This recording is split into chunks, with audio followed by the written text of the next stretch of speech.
ಪ್ರಾಥಮಿಕ ತನಿಖೆಯಲ್ಲಿ ಬ್ಲಾಸ್ಟ್ ಆಗಿರೋದು ಉಗ್ರ ಕೃತ್ಯ ಅನ್ನುವಂತ ಶಂಕೆ ಕೂಡ ಇದೆ. ಟೆರರ್ ಅಟ್ಯಾಕ್ ಇರಬಹುದು ಅಂತ. ದೆಹಲಿಯಲ್ಲಿ ಕೆಂಪುಕೋಟೆ ಬಳಿ ಸಂಭವಿಸಿದ್ದಂತಹ ಬ್ಲಾಸ್ಟ್ ಇದೆಯಲ್ಲ, ಅದು ಉಗ್ರರು ಮಾಡಿದ್ದ. ಪ್ರಾಥಮಿಕ ತನಿಖೆಯಲ್ಲಿ ಬ್ಲಾಸ್ಟ್ ಆಗಿರೋದು ಉಗ್ರ ಕೃತ್ಯ ಅನ್ನುವಂತ ಶಂಕೆ ಇದೆ. ಟೆರರ್ ಅಟ್ಯಾಕ್ ಇರಬಹುದು, ಟೆರರಿಸ್ಟ್ಗಳು ಮಾಡಿರುವಂತಹ, ಉಗ್ರಗಾಮಿಗಳು ಮಾಡಿರುವಂತಹ ಬ್ಲಾಸ್ಟ್ ಇರಬಹುದು ಅನ್ನುವಂತ ಶಂಕೆ ವ್ಯಕ್ತವಾಗ್ತಾ ಇದೆ. ಪ್ರಾಥಮಿಕ ತನಿಖೆಯಲ್ಲಿ ಗೊತ್ತಾಗ್ತಾ ಇರುವಂತಹ ವಿಚಾರ ಇದು. ಬಟ್ ಇನ್ನೂ ಕೂಡ ಸ್ಪಷ್ಟ ಚಿತ್ರಣ ಸಿಗಬೇಕು. ಈ ಬ್ಲಾಸ್ಟ್ಗೂ ಉಗ್ರರಿಗೂ ಏನಾದರೂ ಲಿಂಕ್ ಇದೆಯಾ? ಉಗ್ರರು ಮಾಡಿದಂತಹ ಕೃತ್ಯನ ಇದು? ಪ್ರಾಥಮಿಕ ತನಿಖೆಯಲ್ಲಿ ಈ ವಿಚಾರಗಳು, ಅನುಮಾನಗಳು ಮೂಡ್ತಾ ಇದೆ, ಶಂಕೆ ಇದೆ. ಯಾಕಂತಂದ್ರೆ ಇಷ್ಟು ದೊಡ್ಡ ಮಟ್ಟದಲ್ಲಿ ಸಾವು ನೋವು ಆಗೋದಕ್ಕೆ, 13 ಜನ ಜೀವ ಕಳ್ಕೊಳ್ಳೋದಕ್ಕೆ, ಅಷ್ಟೆಲ್ಲ ವೆಹಿಕಲ್ಗಳು ಸುಟ್ಟು ಕರಕಲಾಗೋದಕ್ಕೆ, ಅಷ್ಟು ಜನ ಗಾಯ ಆಗೋದಕ್ಕೆ, ಇದೆಲ್ಲ ಹೇಗೆ ಮಾಡಿದ್ರು? ಆ ಟೆಕ್ನಿಕ್ ಯಾವ್ದು ಅವ್ರು ಯೂಸ್ ಮಾಡಿದ್ದು? ನೋಡಿ, ಒಂದ್ ಕಡೆ ಈ ಪ್ರಶ್ನೆಗಳೇನಿದೆ, ಈ ಪ್ರಶ್ನೆಗಳಿಗೆಲ್ಲ ಉತ್ತರ ಸಿಗಬೇಕು. ಯಾಕಂತಂದ್ರೆ ಉಗ್ರರ ದಾಳಿ ಆದಂಥ ಸಂದರ್ಭದಲ್ಲಿ ಅವರು ನಡೆಸಿದಂಥ ಕೃತ್ಯದಲ್ಲಿ ಈ ಮಟ್ಟಿಗಿನ ಎಫೆಕ್ಟ್ ಇರುತ್ತೆ.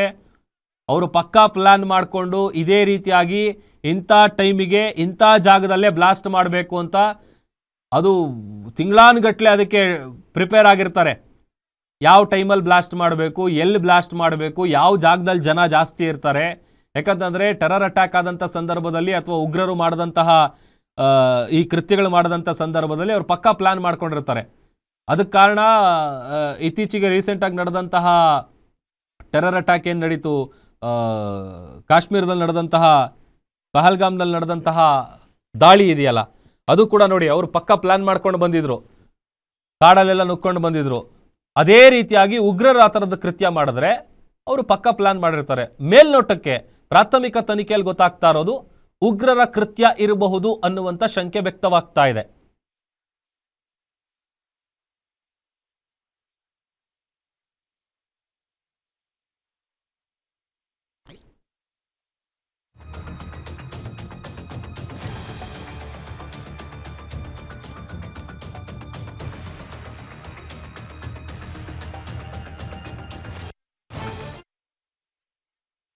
ಇವಾಗ ಮತ್ತಷ್ಟು ಡೀಟೇಲ್ಸ್ ಅನ್ನ ಕೊಡೋದಕ್ಕೆ ನಮ್ಮ ಗ್ಯಾರಂಟಿ ನ್ಯೂಸ್ನ ಪ್ರಧಾನ ಸಂಪಾದಕರಾದ ರಾಧಾ ಹಿರೇಗೌಡರು ಮೇಡಮ್ ಡೆಸ್ಕಿಂದ ಲೈವ್ ಜಾಯಿನ್ ಆಗ್ತಾ ಇದ್ದಾರೆ. ಮೇಡಮ್, ಪ್ರಾಥಮಿಕ ತನಿಖೆಯಲ್ಲಿ ಇದು ಉಗ್ರರ ಕೃತ್ಯ ಇರಬಹುದು ಅನ್ನುವಂಥ ಶಂಕೆ ವ್ಯಕ್ತವಾಗ್ತಾ ಇದೆ. ಯಾಕಂದ್ರೆ ಕಾರಣ CNG ಬ್ಲಾಸ್ಟೋ, AC ಬ್ಲಾಸ್ಟೋ ಆದರೆ ತೀವ್ರತೆ ಇಷ್ಟರ ಮಟ್ಟಿಗಿರಲ್ಲ, 13 ಜನ ಜೀವ ಕಳ್ಕೊಳ್ಳಲ್ಲ. ಡೀಟೇಲ್ಸ್ ಕೊಡ್ತಾ ಹೋಗೋದಾದ್ರೆ ಮೇಡಮ್. ಎಸ್ ಪ್ರಭು, ತಾವು ಹೇಳಿದ್ದು ನಿಜ ಅಂತ ಅನ್ಸುತ್ತೆ. ಯಾಕೆ ಅಂದರೆ ಕೆಲವು ಇಂಗ್ಲಿಷ್ ಮಾಧ್ಯಮಗಳಲ್ಲಿ ನಾವು ನೋಡ್ತಾ ಇದ್ವಿ, ಇದು ಪ್ರಾಥಮಿಕ ತನಿಖೆಯಿಂದ ಉಗ್ರಗಾಮಿಗಳ ಚಟುವಟಿಕೆ ಇರಬಹುದಾ ಅನ್ನುವಂಥ ಶಂಕೆ ವ್ಯಕ್ತವಾಗ್ತಾ ಇದೆ.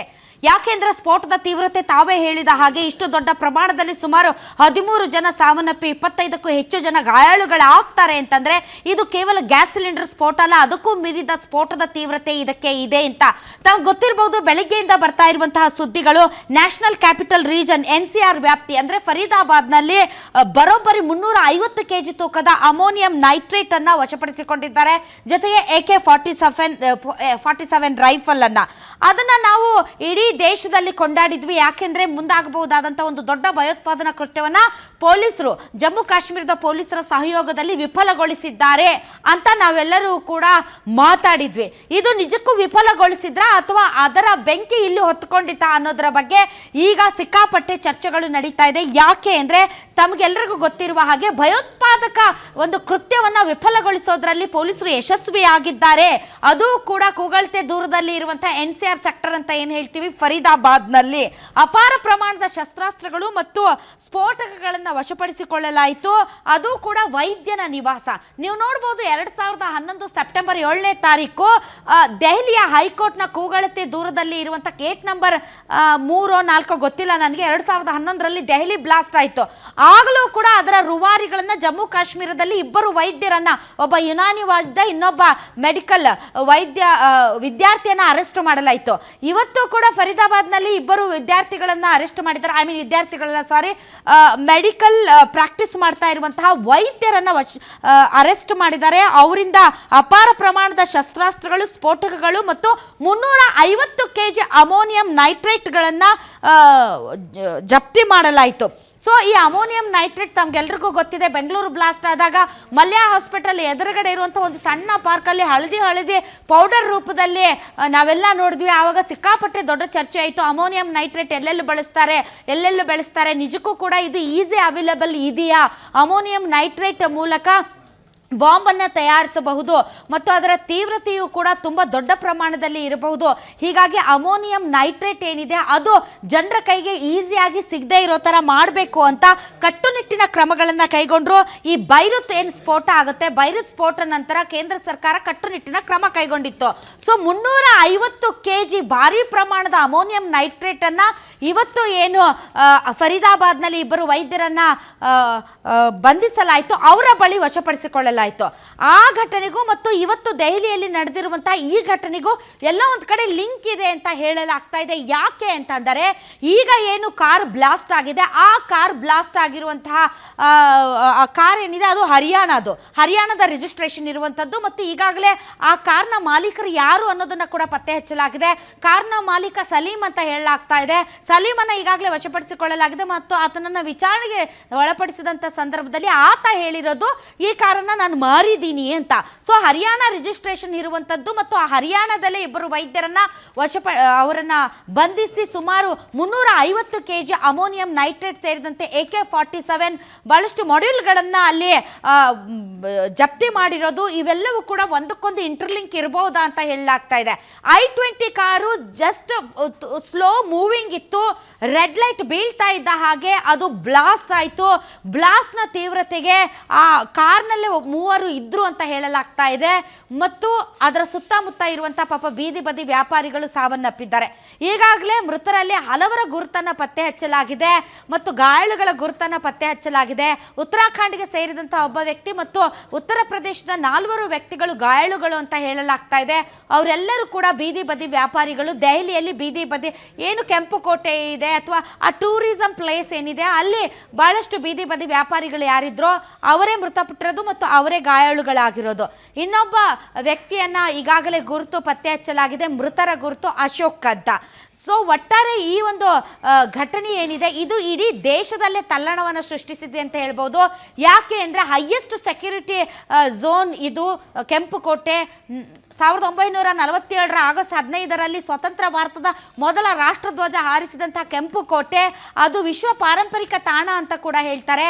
ಹೈಯೆಸ್ಟ್ ಸೆಕ್ಯೂರಿಟಿ ಝೋನ್ ಅದು. ಅಂತಹ ಹೈಯೆಸ್ಟ್ ಸೆಕ್ಯೂರಿಟಿ ಝೋನಲ್ಲಿ ಈ ರೀತಿ ಕಾರ್ನಲ್ಲಿ ಬ್ಲಾಸ್ಟ್ ಆಗಿದೆ. ಆ ಬ್ಲಾಸ್ಟ್ ಪ್ರಾಥಮಿಕ ತನಿಖೆಯಲ್ಲಿ ಅದು ಒಂದು ಟೆರರ್ ಅಟ್ಯಾಕ್ ಇರಬಹುದು ಅಂತ ಹೇಳಲಾಗ್ತಾ ಇದೆ. ಆದರೆ ಇಲ್ಲಿಯವರೆಗೆ ಯಾರೂ ಕನ್ಫರ್ಮ್ ಮಾಡಿಲ್ಲ.